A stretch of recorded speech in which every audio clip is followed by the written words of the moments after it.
আসসালামু আলাইকুম।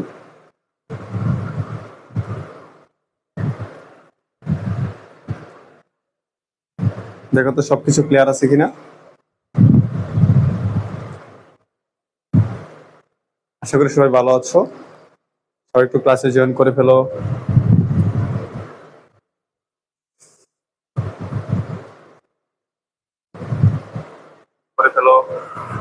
ওকে ওকে, তোমরা সবাই একটু ক্লাসে জয়েন করো আর ওদের তোমাদের ফ্রেন্ডদের একটু মেনশন করে দাও, ঠিক আছে? আজকে হচ্ছে ওল ফার্স্ট ইয়ারের ক্লাস, দেন ইউ ফার্স্ট ইয়ারদের না। ওল ফার্স্ট ইয়ারের 2টা চ্যাপ্টার বাকি আছে, সেটা আমরা শেষ করে দিব ইনশাল্লাহ। তোমরা সবাই একটু ক্লাসটা শেয়ার করে দিও। ওল ফার্স্ট ইয়ার তোমাদের ফ্রেন্ডদের একটু মেনশন করে দাও।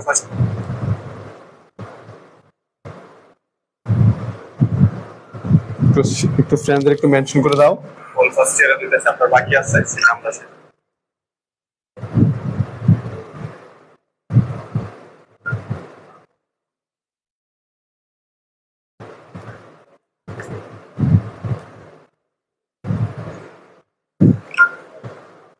কি অবস্থা, সবাই কেমন আছো? তারাও ক্লাস লিঙ্ক একটু দিয়ে নিচ্ছি।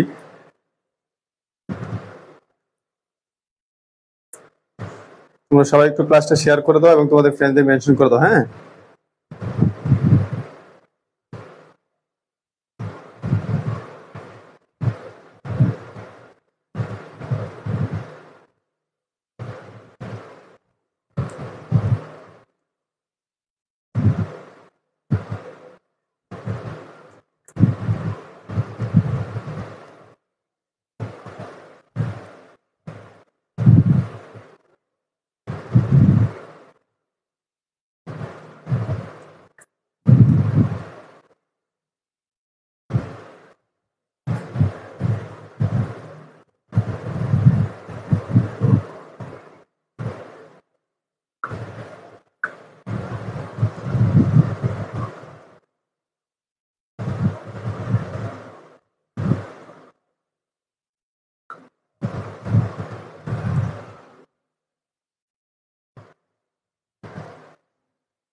দিলওয়ার, ওয়ালাইকুম আসসালাম। আচ্ছা, তো তোমাদের এই শিওর চ্যাপ্টারতে কিন্তু গত বছর ম্যাথ আসছে। এই যে গত বছর একটা ম্যাথ আসছে ইয়ারে, লাস্টে যারা পরীক্ষা দিচ্ছে, এবারও কিন্তু তোমাদের পরীক্ষা একটা ম্যাথ আসবে। কলমটা করে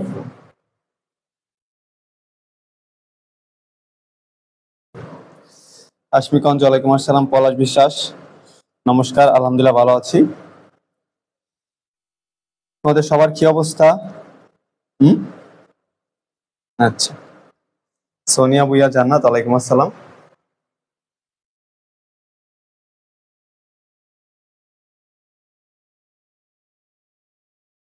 জি, ওয়ালাইকুম আসসালাম। ওকে, আমরা ক্লাস শুরু করে দিচ্ছি।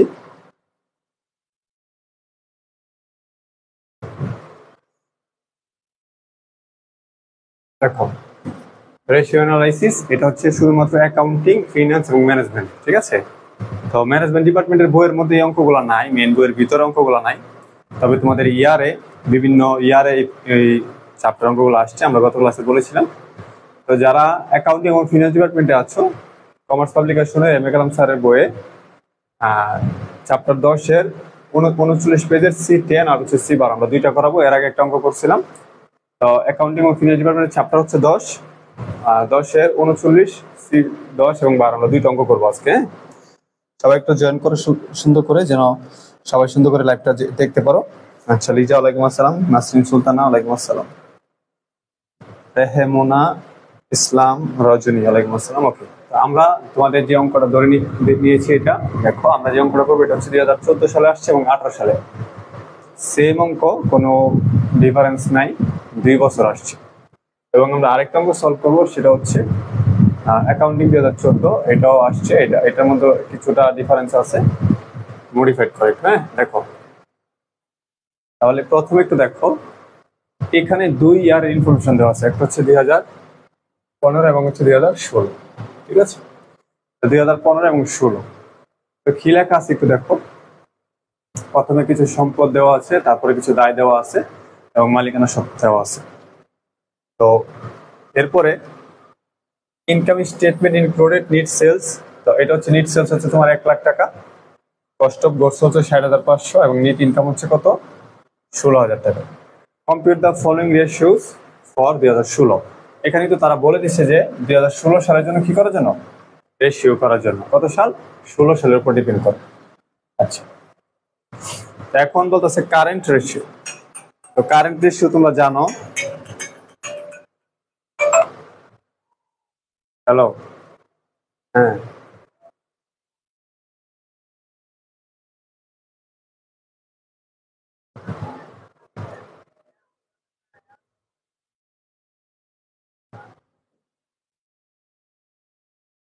আচ্ছা, এটা ঠান্ডা মাথায় করবো, আমি কাজ শেষ করি।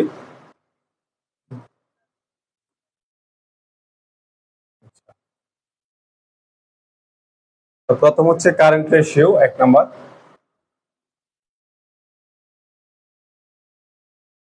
যারা 1 নাম্বার ক্লাসটা করো না একটু করে নিও। তো কারেন্ট রেশিও মানে হচ্ছে চলতি অনুপাত। চলতি অনুপাতের যে সূত্র আছে সেই সূত্রটা তোমরা বসালে, মানগুলো বসালে হয়ে যাবে, ঠিক আছে। তো কারেন্ট রেশিও মানে হচ্ছে উপরে কারেন্ট অ্যাসেটস, অথবা লিখতে পারো টোটাল কারেন্ট অ্যাসেটস, ঠিক আছে। কারেন্ট অ্যাসেটস অথবা টোটাল কারেন্ট অ্যাসেটস, আর নিচে হচ্ছে কি কারেন্ট লায়াবিলিটিস, ঠিক আছে।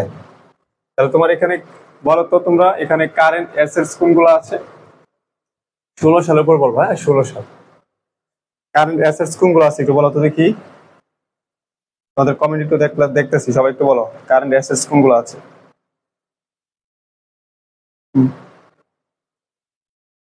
তাহলে ক্যাশ হচ্ছে current assets, account receivable current assets, আর হচ্ছে ইনভেন্টরি। তাহলে কয়টা আছে, 3টা, ঠিক আছে। 1 2 3। তাহলে 16 সালে হচ্ছে 4200, 21,100 আর 10,000। তাহলে কারেন্ট অ্যাসেটস হচ্ছে তোমার 4200, তারপর হচ্ছে কত 21,100 আর হচ্ছে 10,000। 21,100 আর প্লাস হচ্ছে কত 10,000। আর দায় কত, অ্যাকাউন্টস পেয়াবল একটাই দায় আছে কত টাকা, 12,270 টাকা। 12,000 কত 270। তাহলে 12,270। তুমি এখানে এগুলো যোগ করো, 4200 যোগ হচ্ছে 21,100 প্লাস হচ্ছে 10,000, 35,300, নিচে হচ্ছে 12,270, সমান সমান হচ্ছে 12,270। তাহলে হচ্ছে তোমার 2.88 অনুপাত 1, ঠিক আছে। তাহলে আমাদের এই হচ্ছে আনসার। আর এটা নিয়ে বেশি কিছু বললাম না, তোমরা জানো যে কারেন্ট রেশিও মানে হচ্ছে চলতি অনুপাত। চলতি অনুপাতের সূত্র তোমরা জানো যে চলতি সম্পদ বা হচ্ছে চলতি দায়, কারেন্ট অ্যাসেটস বা হচ্ছে কারেন্ট লায়াবিলিটিস, আর উপরে কারেন্ট অ্যাসেটস গুলো বসাইছি, নিচে কারেন্ট লায়াবিলিটি গুলো বসাইছি, ভাগ দিছি। আমাদের যে মানটা আসছে তার সাথে আমরা 1:1 দিয়েছি, কারণ আমরা জানি যে আমাদের কারেন্ট অ্যাসেটস এর বা কারেন্ট রেশিওর আদর্শ যেটা মান সেটা হচ্ছে 2:1, এই জন্য আমাদের 1:1 দিতে হবে। সবাই একটু 1 নাম্বার ক্লিয়ার লিখে দাও, সবাই একটু 1 নাম্বার ক্লিয়ার লিখে দাও, ঠিক আছে। এরপরে 1 নাম্বার একটু ক্লিয়ার লিখে দাও, যারা যারা ক্লাস করতেছে 1 নাম্বার একটু ক্লিয়ার লিখে দাও। দিল আর 1 নাম্বার ক্লিয়ার। আচ্ছা, এরপরে যদি আমরা পরবর্তীটা দেখি, অ্যাসিড টেস্ট রেশিও। এটা কিন্তু তোমাদের গত ক্লাসে ছিল না, অ্যাসিড টেস্ট রেশিওটা এটা নতুন। এটাকে বাংলাতে বলা হয় তড়িৎ অনুপাত অথবা তারল্য অনুপাত। মানে চলতি সম্পদের মধ্যে যে সম্পদগুলো এবং যে দায়গুলা খুব দ্রুত নগদীকরণ করা যায়, ওই সম্পদগুলো অথবা ওই দায়টাকে বলা হয় কি লিকুইড কুইক অ্যাসেটস অথবা অ্যাসিড টেস্ট অ্যাসেটস অথবা তোমার এই তারল্য তড়িৎ বাংলাতে। আচ্ছা, এখন সবাই ক্লিয়ার? এটা ফার্স্ট ইয়ারের সেশনের অঙ্ক, ঠিক আছে। কমিউনিস্ট হচ্ছে তোমার এই শেয়ার মূলধন মালিকানা সত্ত্বের অংশ। কমিউনিস্ট হচ্ছে শেয়ার মূলধন বা মালিকানা সত্ত্বের অংশ, ঠিক আছে। তাহলে রিকোয়ারমেন্ট বি রিকমেন্ড হচ্ছে acid test ratio.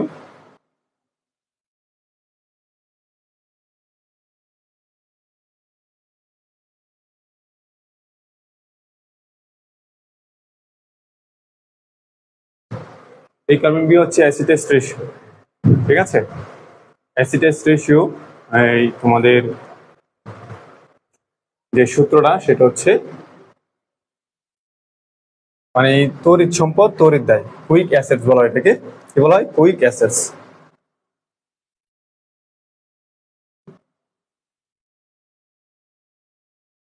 Quick assets আর হচ্ছে কি কুইক লাইবিলিটিস।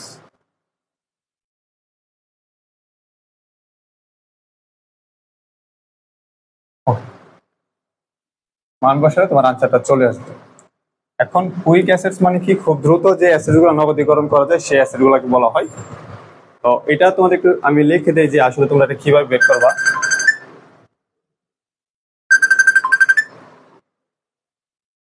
ঠিক আছে, হ্যালো, কিসে? হ্যাঁ,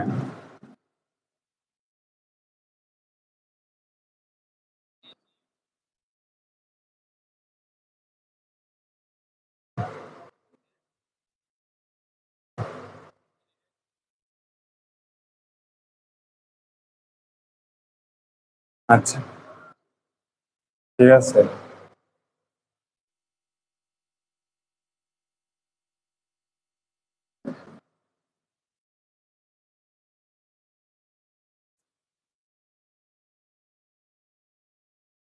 আচ্ছা ঠিক আছে। আচ্ছা, নাম্বার কোন অ্যাকাউন্টে পাঠাইছো?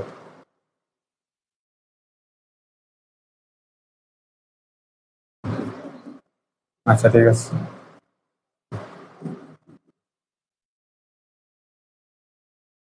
আচ্ছা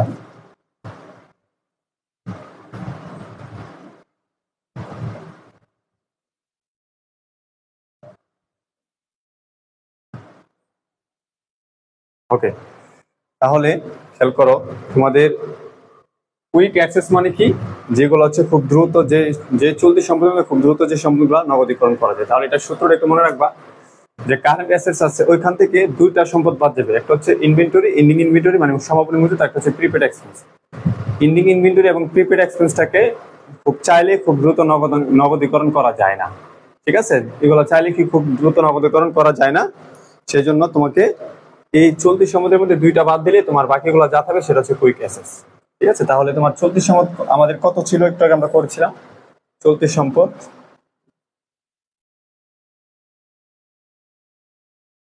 35,300। ঠিক আছে, 35,300। ঠিক আছে না?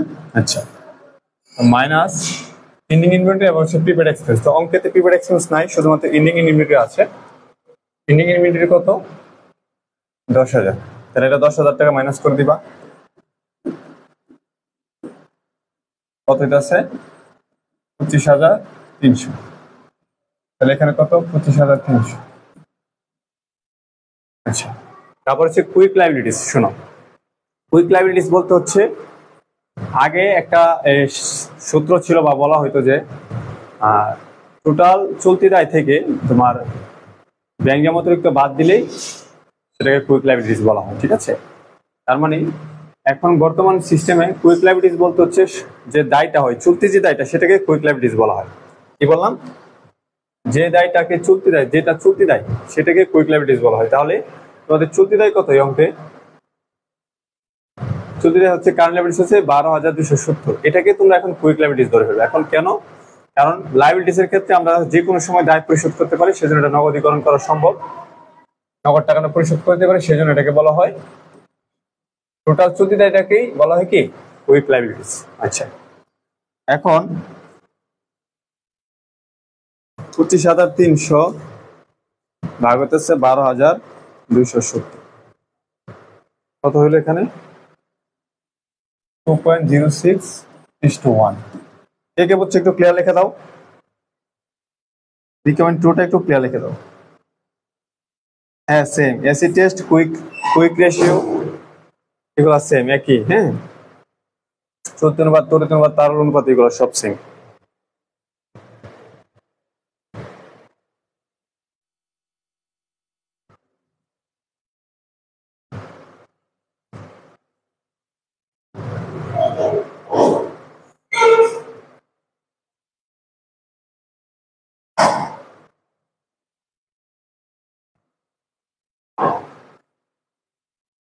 তিন নম্বর কি বলছে দেখো, return on invest, return on stock holder equity.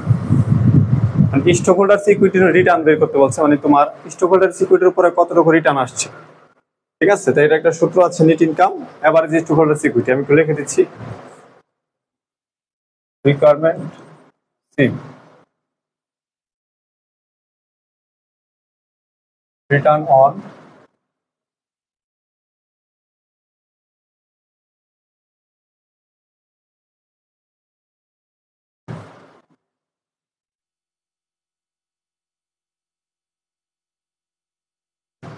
Return on stock holder equity. এটা সূত্র হচ্ছে নেট ইনকাম,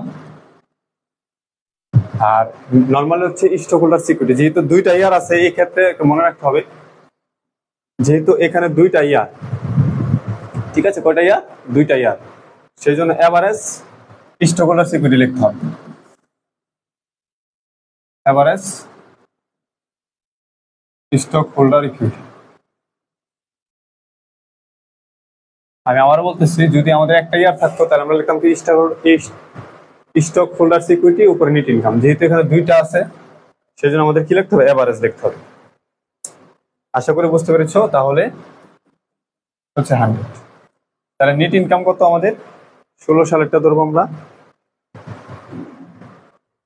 অথবা দেওয়া আছে এখানে, এই যে দেখো 16,000 টাকা। নেট ইনকাম হচ্ছে 16,000 টাকা। Average stock holder equity. আচ্ছা, স্টক হোল্ডার ইকুইটি মানে কি?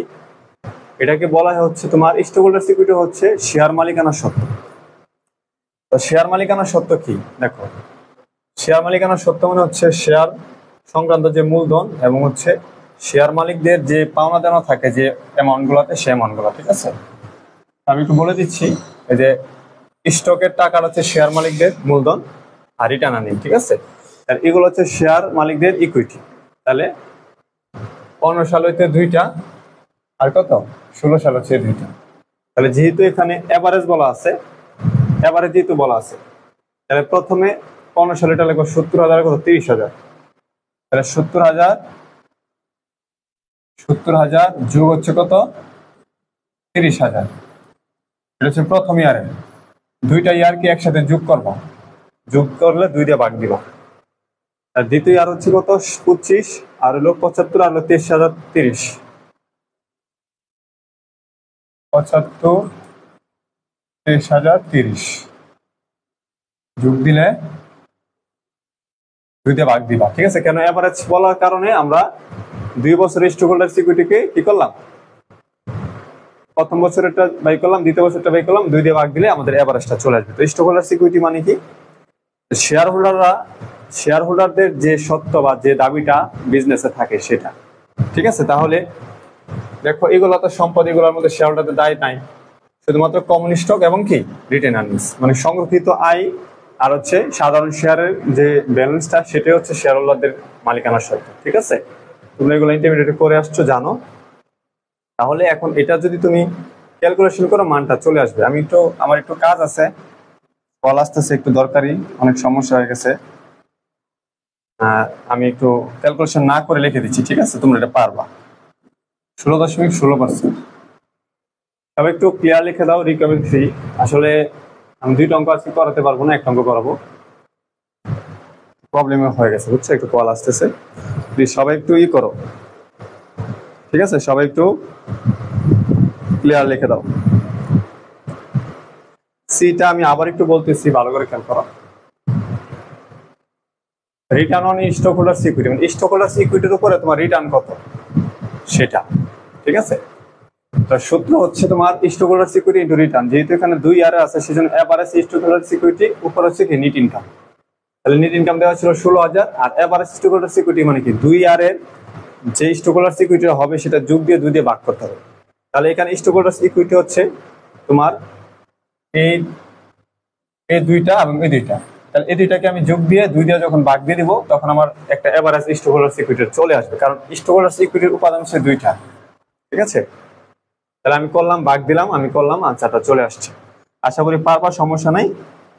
এটা হচ্ছে চ্যাপ্টার 10 অ্যাকাউন্টিং ডিপার্টমেন্টের। এরপর হচ্ছে ইনভেন্টরি টার্নওভার, সরি এটা নাম 12 নম্বর আমরা করব না আজকে। এরপর হচ্ছে নিট মার্জিন। ঠিক আছে, নিট মার্জিন। তো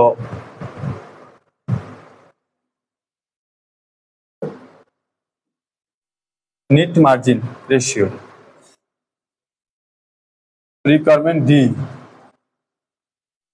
নিট মার্জিন মানে কি? নিট লাভ অনুপাত। কি? নিট লাভ অনুপাত।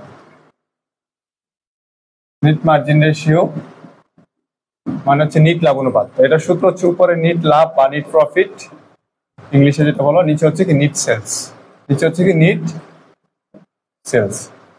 তাহলে নিট প্রফিট কত ছিল আমাদের? 16,000। আর নিট সেলস কত? 1 লাখ টাকা। জাস্ট বসাইবা নিট মার্জিন রেশিও মানে হচ্ছে নিট লাভ অনুপাত। নিট লাভের সূত্র নিট লাভ, নিট হচ্ছে নিট সেলস ইনটু 100 দিতে পারো। তাহলে নিট সেলস হচ্ছে কত? 16,000, নিচে হচ্ছে কত? 1 লাখ, ইনটু হচ্ছে কত? 100। তাহলে কত আসে? 16%। ঠিক আছে, আচ্ছা। তা আশা করি তোমরা এটা 2 নাম্বারটা বুঝতে পেরেছো, একদম ইজি ছিল এটা। এরপরে সবাই একটু ডি নাম্বারটা ক্লিয়ার লিখে দাও।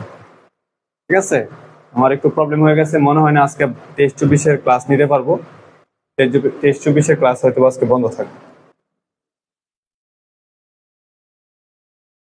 সবাই একটু ক্লিয়ার লিখে দাও এটা।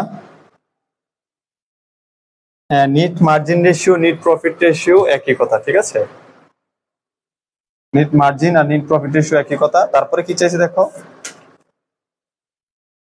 তারপরে চাইছে হচ্ছে তোমার এই আমি তো এখানে দেখতে পারি ইনভেন্টরি টার্নওভার মানে হচ্ছে মজুত পণ্য আবর্তন অনুপাত, এটাকে বলা হয়। লাস্ট অপশন রিকোয়ারমেন্ট ই, ইনভেন্টরি টার্নওভার। সরি সবার কাছে, আমি আজকে একটু প্রবলেম হয়ে গেছে, আমি একটু এটার পরে রেখে দিব। Inventory turnover ratio. ঠিক আছে, এটার সূত্র হচ্ছে cost of goods sold, cost of goods sold, নিচে হচ্ছে এভারেজ ইনভেন্টরি। এভারেজ কি? ইনভেন্টরি। আচ্ছা খেয়াল করো, আমি একটু বলে দেই, শোনো। এটার সূত্র কিন্তু চেঞ্জ হবে না, এটাই কস্ট অফ গুডস সোল্ড হচ্ছে এভারেজ ইনভেন্টরি। তো আমি বলে তোমাদেরকে, যদি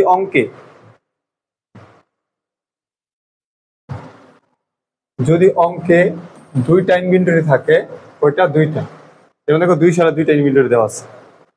যদি অঙ্কে 2টা ইনভেন্টরি দেওয়া থাকে, তাহলে এভারেজ ইনভেন্টরির সূত্র হচ্ছে 2টাকে যোগ করে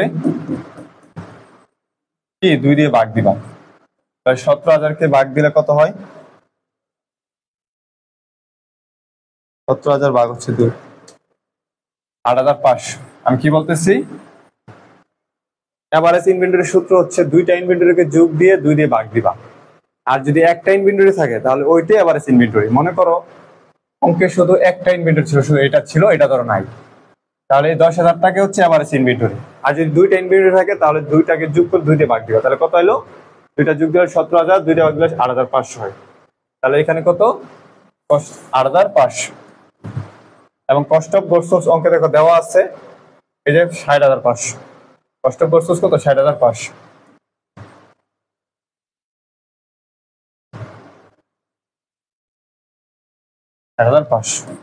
তাহলে এটা করলেই তোমার এখানে চলে আসবে। তাহলে কত? 7.2। এখানে টার্নওভার লেখা থাকলে এটা হচ্ছে কতবার বোঝানো হয়, সেজন্য এখানে লেখা হচ্ছে টাইমস। ঠিক আছে, কি লিখবা? টাইমস।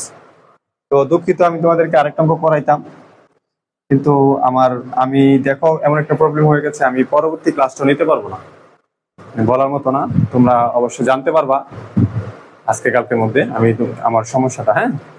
তো যাই হোক, তো তোমাদের আমি হোমওয়ার্কটা দিয়ে দিচ্ছি, একটু করে নিও।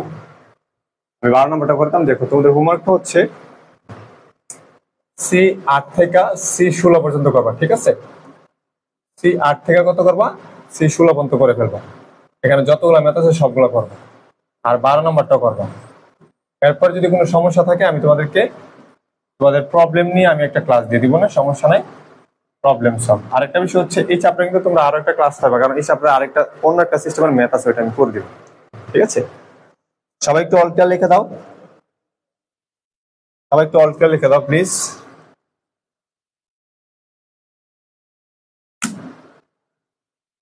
ওকে, সবাই ভালো থাকো, আশা করি দেখা হবে পরবর্তী ক্লাসে। আসসালামু আলাইকুম।